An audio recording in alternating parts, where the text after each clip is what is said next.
Chá Comigo, o podcast de Tsering Palder.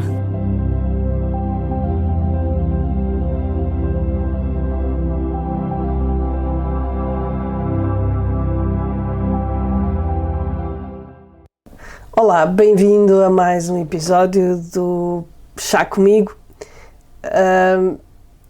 Este podcast que eu já faço há algum tempo, embora não haja muitos episódios e eu não seja muito regular. E uma das razões para isso é exatamente por causa da formalidade do anterior formato.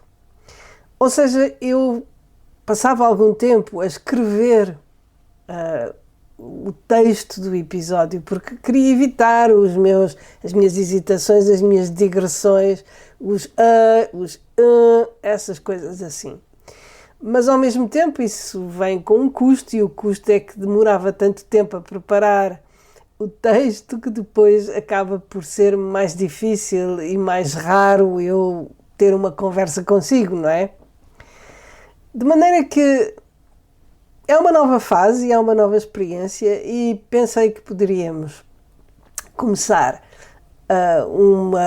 uma série de chás em que as nossas conversas são mais fluidas, e se não gostarem dos meus as e dos meus as e das minhas digressões, digam.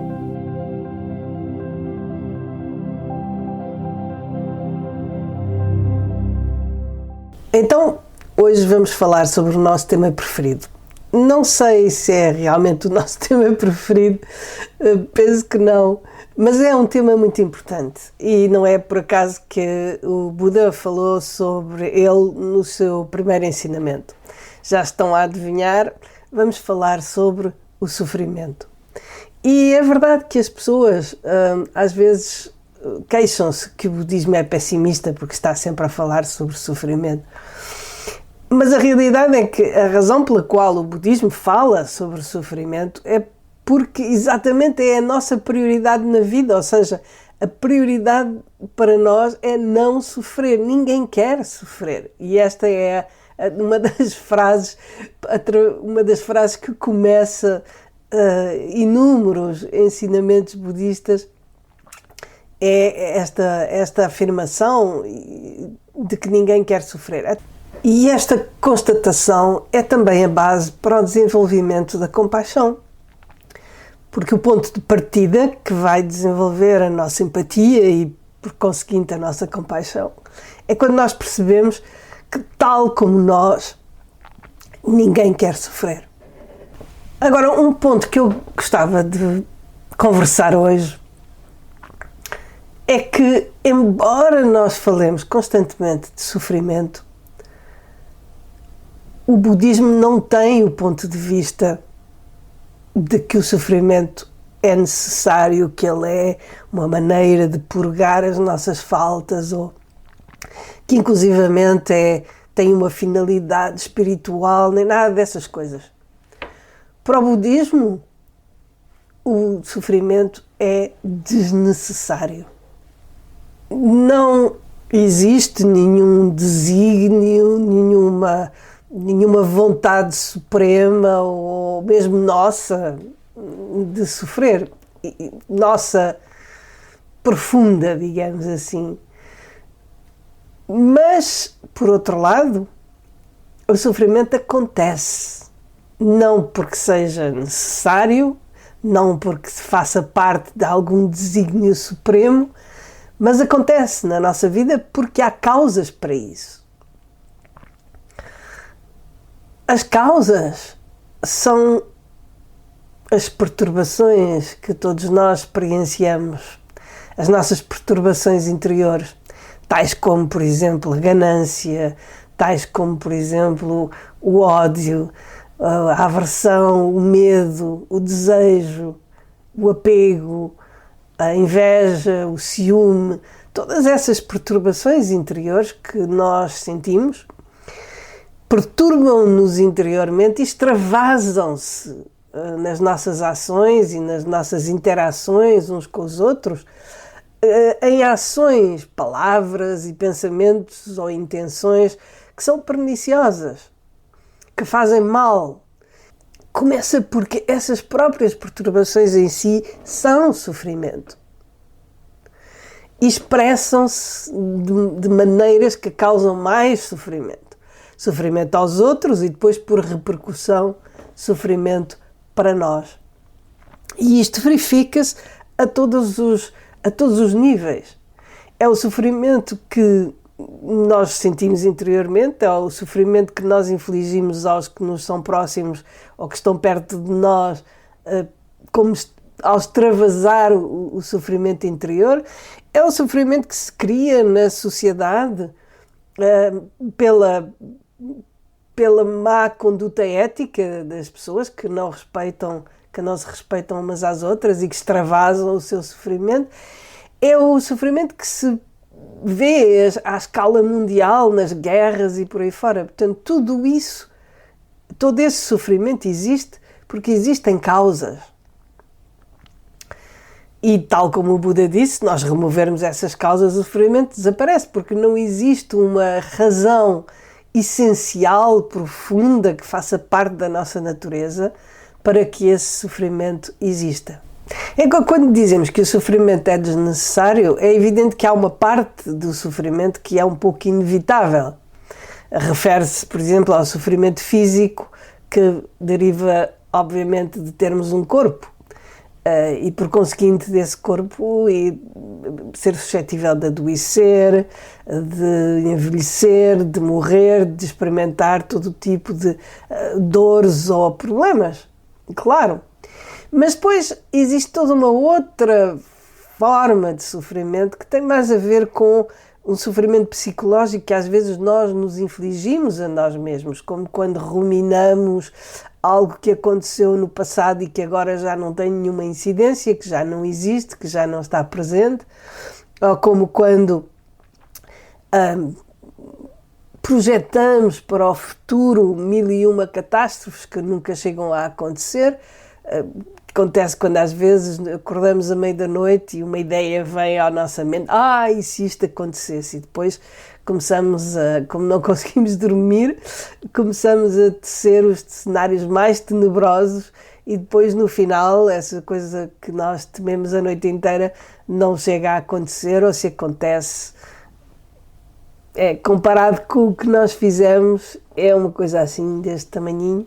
É aquela situação em que dizemos que a montanha pariu um rato. E isso acontece a todos nós. Portanto, todo esse sofrimento é verdadeiramente desnecessário. É um sofrimento que nós nos infligimos e que depois, como eu disse há pouco, extravasa para os outros, para a sociedade, para o mundo. Há uma ideia que, inclusivamente, entre os budistas, a ideia de que o sofrimento é necessário para nós purificarmos o karma. E isto faz com que às vezes as pessoas tenham atitudes completamente erradas ou quase fanáticas, né? Em que, por exemplo, poderiam ajudar alguém poderiam ajudar a aliviar o sofrimento de alguém, mas pensam que se calhar é melhor não, porque assim essa pessoa tem a oportunidade de purificar o seu karma, portanto é melhor que ela sofra. E esta não é toda a ideia do budismo, inclusive é porque quando nós experimentamos sofrimento, normalmente não o fazemos de uma forma pacífica, ou não o fazemos de uma forma neutra, digamos assim, ou positiva inclusive. O que acontece a maior parte das vezes é que quando nós experimentamos sofrimento, geramos em nós mesmos mais negatividade. Ficamos zangados com as pessoas que aparentemente causaram esse sofrimento, ficamos zangados com a vida, ou zangados connosco, e portanto o novelo do sofrimento não termina necessariamente quando nós experimentamos alguma dificuldade ou algum problema. Logo, seria largamente preferível que das duas uma, ou nós conseguíssemos atravessar o sofrimento ou as situações difíceis da vida com uma atitude positiva, ou que não tivéssemos sofrimento de todo. Portanto, esta ideia de que o sofrimento é necessário ou é quase desejável para podermos purificar o nosso karma não é uma ideia budista, é uma distorção da nossa visão supostamente budista. Mas agora há um outro aspecto da questão, que é, embora o sofrimento não seja necessário, ele acontece. E acontece em virtude de determinadas causas. E por conseguinte, existe também no próprio facto do sofrimento acontecer um elemento, eu diria, pedagógico, não intencionalmente pedagógico, não existe uma força ou algum desígnio superior que nos castiga ou nos pune ou nos ensina à dura, não é? Não, mas o que acontece é que quando existe um desequilíbrio, por exemplo, se eu tiver um defeito num dedo ou se eu tiver qualquer coisa que está torta, que não está na sua posição normal, vamos ter que exercer uma certa força para a endireitar. Portanto, é necessário quase como que uma força oposta. Não é? Se nós fizermos força num sentido, para neutralizar essa força é preciso uma força igual, da mesma intensidade, digamos assim, ou no sentido oposto.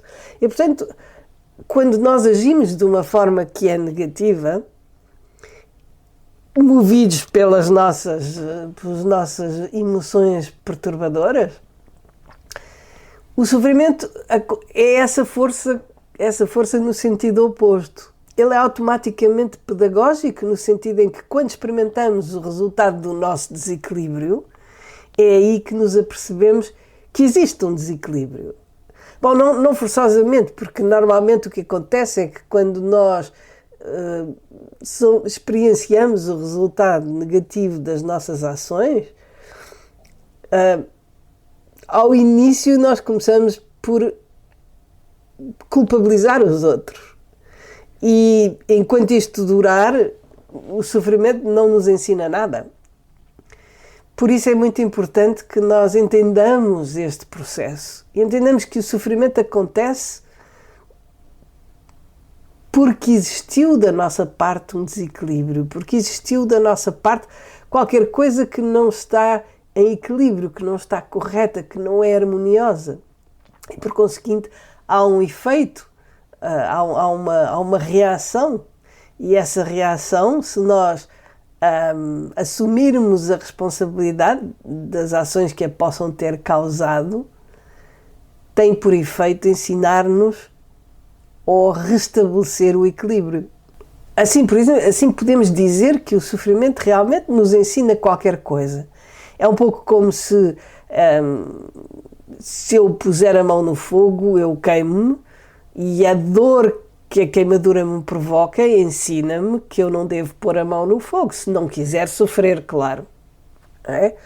Portanto, é mais neste sentido que o sofrimento é útil, se quisermos, é pedagógico, ensina-nos qualquer coisa, sobretudo se nós o entendermos que ele tem causas e que essas causas são desequilíbrios. E para podermos voltar a uma atitude de equilíbrio e de harmonia, há uma força contrária que se opõe às nossas ações quando elas estão em desequilíbrio. Portanto, para resumir, e eu acho que isto é muito importante, porque na verdade toda a nossa busca na vida é da obtenção da felicidade e da eliminação ou do sofrimento. E na verdade a busca do budismo é exatamente essa, não é? E por isso o caminho budista não é senão um método para realizar e alcançar aquilo que todos nós desejamos, que é uma felicidade e um bem-estar últimos e que não incluam sofrimento. E pronto, era só para vos dar um ponto de vista do budismo sobre a questão do sofrimento, enfim, um outro ponto de vista. E já agora queria pedir-vos se me podem dar feedback, se gostam deste novo formato, se veem alguma diferença, se preferiam o anterior, se não gostam de nenhum. Ok? Obrigada e até à próxima.